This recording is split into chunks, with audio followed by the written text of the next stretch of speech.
Assalamualaikum warahmatullahi wabarakatuh. Perkenalkan, kami dari kelompok 2 akan menjelaskan materi mengenai silabus pembelajaran dalam mata kuliah perencanaan pembelajaran di SD.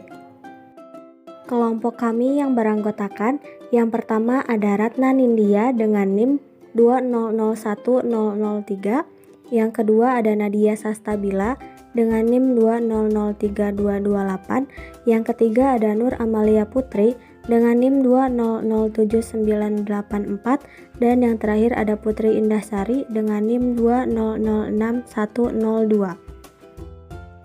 Materi pertama yang akan dibahas yaitu mengenai silabus pembelajaran. Sebenarnya apa sih yang dimaksud dengan silabus? Menurut BSNP pada tahun 2006, silabus pembelajaran adalah rencana pada suatu kelompok mata pelajaran atau tema tertentu yang mencakup kompetensi dasar, standar kompetensi, indikator, materi pembelajaran, kegiatan pembelajaran, alokasi waktu, dan penilaian. Dengan kata lain, silabus merupakan acuan penyusunan kerangka pembelajaran untuk setiap bahan kajian mata pelajaran. Dengan demikian, silabus berisikan komponen pokok yang dapat menjawab beberapa pertanyaan. Yang pertama, kompetensi apa yang akan dikembangkan pada siswa? Nah, ini dapat dilihat dari kompetensi dasar, standar kompetensi, dan indikator. Kemudian, bagaimana cara mengembangkannya? Caranya yaitu bagaimana pendidik mengemas materi pembelajaran dan menyajikan kegiatan pembelajaran. Yang terakhir, bagaimana cara mengetahui kompetensi tersebut sudah dicapai oleh siswa. Nah, untuk itu bisa diketahui dengan cara melakukan penilaian setelah kegiatan pembelajaran selesai. Kemudian, dalam proses pengembangan silabus dapat dilakukan oleh guru secara mandiri atau kelompok, kemudian kelompok musyawarah guru mata pelajaran atau MGMP, dan kelompok kerja guru atau KKG. Baik, di sini saya akan menjelaskan mengenai prinsip pengembangan silabus menurut Departemen Pendidikan Nasional.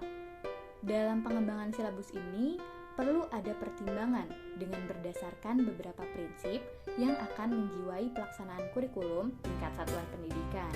Yang pertama ada prinsip ilmiah. Seluruh materi dan juga kegiatan yang di dalam silabus itu harus sesuai dan juga dapat dipertanggungjawabkan secara keilmuannya. Dikarenakan silabus ini berisikan garis besar di mana isi materi dalam pembelajaran, maka materi tersebut seharusnya mampu memenuhi kebenaran ilmiah. Untuk itu, disarankan dalam menyusunnya itu melibatkan ahli pada bidang keilmuannya masing-masing agar materi pembelajaran mempunyai tingkat kebenaran yang tinggi. Yang kedua ada prinsip relevan. Cakupan kedalaman, tingkat kesulitan, dan urutan dalam menyajikan pada materi di dalam silabus seharusnya disesuaikan dengan tingkat perkembangan fisik, intelektual, sosial, emosional, dan spiritual pada diri murid. Prinsip relevansi ini juga mendasari pemilihan komponen pada silabus. Yang ketiga ada prinsip sistematis.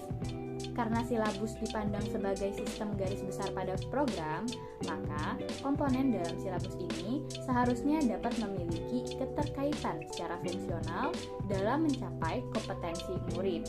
KD dijadikan acuan dalam mengembangkan indikator seperti materi, penentuan waktu, hingga sumber dan media pembelajaran.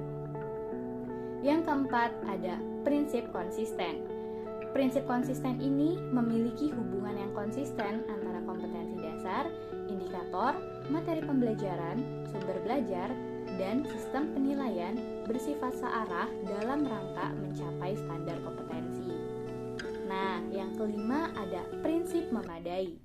Cakupan komponen silabus yaitu indikator, materi, pengalaman belajar, sumber belajar, dan nilai dan sistem penilaian menunjang dalam mencapai kompetensi dasar. Dan yang keenam ada prinsip aktual dan kontekstual.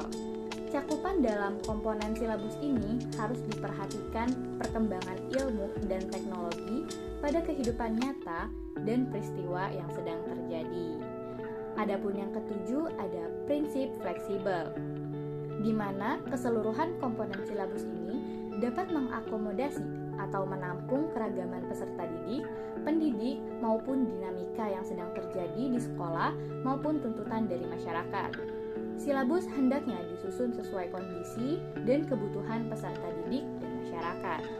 Dan yang terakhir ada prinsip menyeluruh. Komponen silabus mencakup keseluruhan ranah kompetensi, baik kompetensi kognitif, afektif, dan psikomotor. Pencapaian kompetensi ini dapat dijadikan cerminan pengetahuan, nilai, sikap, dan perbuatan dalam kehidupan sehari-hari. Mungkin cukup sekian penjelasan dari saya, selanjutnya akan dijelaskan oleh rekan saya. Pembahasan selanjutnya yaitu tahapan pengembangan silabus. Tahapan ini terbagi menjadi 7, diantaranya yang pertama, mengkaji standar kompetensi dan kompetensi dasar. Standar kompetensi dan kompetensi dasar mengacu dari standar isi yang sudah baku atau sudah ditentukan oleh pemerintah, kecuali yang belum ada, dapat disusun sendiri oleh pengembang silabus sesuai dengan kebutuhan dan kebermanfaatan. Yang kedua, mengidentifikasi materi pembelajaran.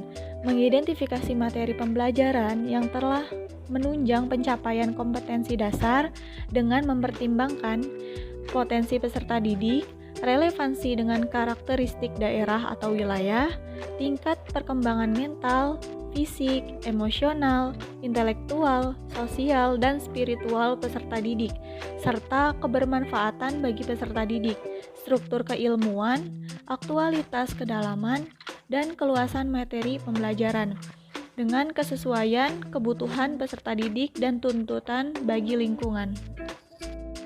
Yang ketiga, mengembangkan kegiatan pembelajaran. Kegiatan pembelajaran merupakan kegiatan yang dirancang oleh pendidik untuk memberikan pengalaman belajar yang melibatkan proses mental dan fisik melalui interaksi antara pendidik dengan peserta didik, antar peserta didik, lingkungan, dan sumber belajar lainnya yang dapat mendukung pembelajaran dalam rangka mencapai kompetensi dasar. Keempat, yaitu merumuskan indikator pencapaian kompetensi. Indikator merupakan penanda bahwa pencapaian kompetensi dasar yang ditandai oleh perubahan perilaku sikap, pengetahuan, dan keterampilan. Indikator dikembangkan sesuai dengan karakteristik peserta didik, mata pelajaran, satuan pendidikan, potensi daerah, dan dirumuskan dalam kata-kata kerja operasional yang terukur atau dapat diobservasi. Indikator juga dapat digunakan sebagai acuan dasar untuk menyusun alat penilaian. Yang kelima, penentuan jenis penilaian. Penilaian peserta didik dapat dilakukan setelah kompetensi dasar dipelajari oleh peserta. Oleh karena itu, penilaian pencapaian kompetensi dasar dapat dilakukan berdasarkan indikator. Penilaian dapat dilakukan dengan tes atau non-tes, baik dalam bentuk lisan maupun tulisan. Pengamatan kinerja, pengukuran sikap, penilaian hasil karya berupa tugas proyek atau produk, penggunaan portofolio, dan penilaian diri. Yang keenam, menentukan alokasi waktu. Menentukan alokasi waktu pada setiap kompetensi dasar didasarkan pada jumlah minggu efektif dan alokasi waktu mata pelajaran per minggu dengan mempertimbangkan jumlah kompetensi dasar, keluasan, kedalaman, tingkat kesulitan, dan tingkat kepentingan kompetensi dasar. Alokasi yang dicantumkan dalam silabus merupakan waktu yang diperkirakan untuk peserta didik menguasai kompetensi dasar. Dan yang terakhir, ketujuh, yaitu menentukan sumber belajar.